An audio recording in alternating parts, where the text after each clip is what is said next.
So we're going to take a look at the early prospects for Kentucky Derby 150. And the first one we're going to start with is the Breeders Cup Juvenile Champion, Fierceness. And let's take a look at his pedigree right off the bat. We see by City of Light and Nona Bella by Stay Thirsty underneath. And you do see the average winning distance is a little light on the dam side. This is her first foal, I believe, Nona Bella's. So we don't have much to go on, but being by Stay Thirsty, I imagine that there'll probably be some stamina in there. He did win the Belmont after all. So the pedigree's pretty good, I'd say, right now, but not spectacular. You've got A-level connections, Todd Pletcher, Rapoli Stables, and Rad Ortiz. And you see he's got $1 million in earnings already and won the Breeders' Cup Juvenile. So we take a deeper dive into the pedigree and we see City of Light is by Quality Road, who has produced a lot of good two-turn horses. And then we see Nona Bella is from the 20 female family. I don't know a whole lot about them, but you see Empire Maker, Unbridled, El Gran Senor, Stay Thirsty. There's all kinds of stamina underneath. And you see from her Conduit Mare profile, it's a little geared a little bit more towards stamina than speed. So so I don't think there's going to be a problem with the two turns. It doesn't seem that way right off the bat, but we'll, of course, have to see how they progress. You look at the dosage profile, and it's a 5. You see all speed influences, very little stamina. But as we've mentioned before, they're not quite as accurate as they used to be because they've stopped keeping track of the chefs to race. So we won't pay it a whole lot of mind. The GSV is 46. That's a genetic strength value score for those of you who don't know.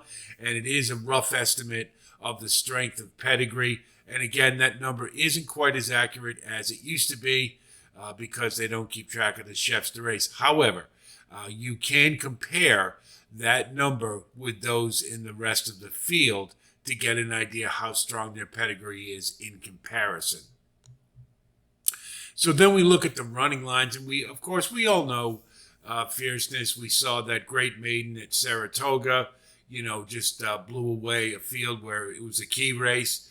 But then the Champagne Stakes crash. Don't really know what happened. You can't really say the mud because one great at Saratoga.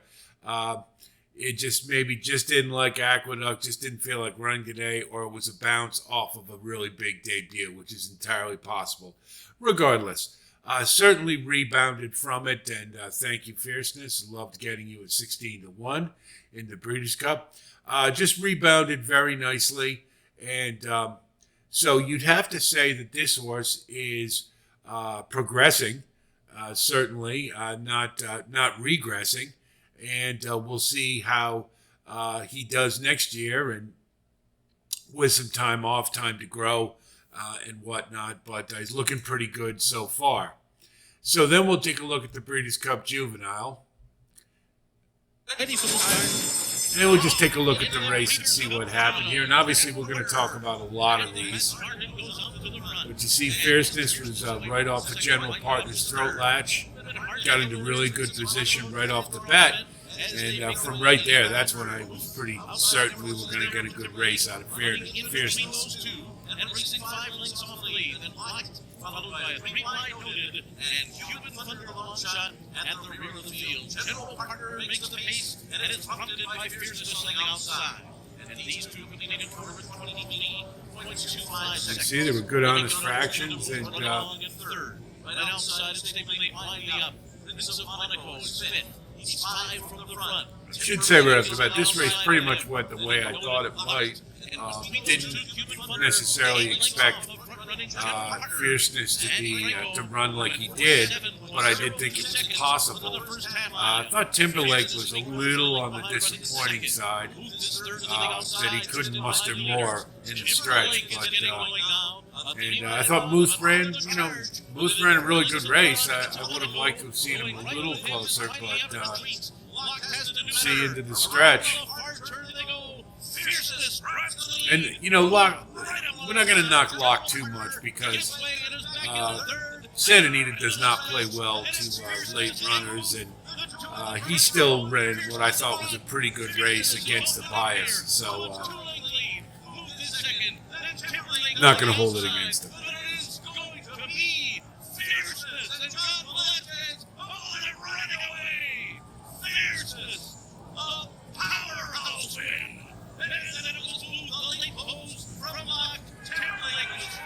And the always jubilant Mike Napoli. Okay. So let's take a look at what Fierceness looks like pre-Derby Trail. We'll assess him. The pedigree's a C+, mainly because City of Light is kind of more of a turf sire. I think there's enough stamina there. But class-wise, I think it's pretty good, but I could certainly see others having a better Derby-type pedigree. Class-wise, he's an A, of course. I mean, he won the Breeders' Cup Juvenile. He beat the best 2-year-olds that we've seen so far. And we have to stress so far because we know there's going to be others coming up later on. But right now, Fierceness, top of the class. Progression is a B+, only because he does have that good race, bad race pattern right now. So we do have to, and I mean, that could go away very quickly. But you'd rather just see them steadily moving, their class level increasing as the race level does. That's the ideal progression.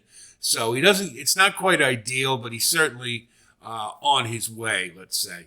So as a prospect, I think he's a B+. He could be, that certainly could morph into an A without any difficulty. I'm reserving a little bit just because of that good race, bad race pattern we have right now. Obviously that could change once the Derby preps start. But the fact that he's, the Champagne Stakes, you can't get that past that.